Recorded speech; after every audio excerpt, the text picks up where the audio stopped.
謝婷婷從細到大都喺國外生活，而佢嘅性格亦都係特別直爽嘅。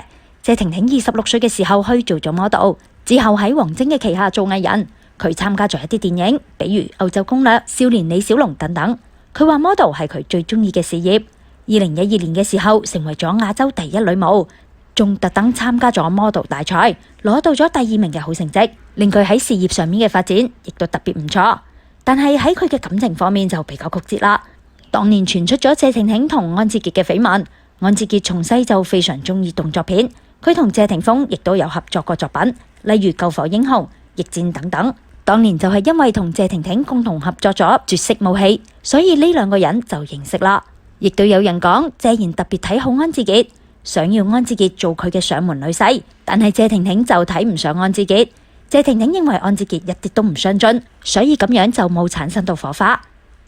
不過喺娛樂圈入邊，安志傑嘅發展就特別好。喺電影當中，佢演嘅角色雖然都係反派，但係都做得特別優秀。再加上精彩嘅演技，亦都係非常好。佢同好多人都有合作過，例如古天樂、劉亦菲、郭富城等等。後嚟佢哋就各自有咗家庭啦。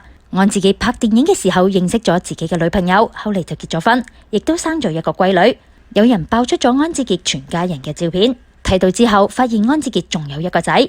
而家佢已經係兒女雙全，亦都好幸福。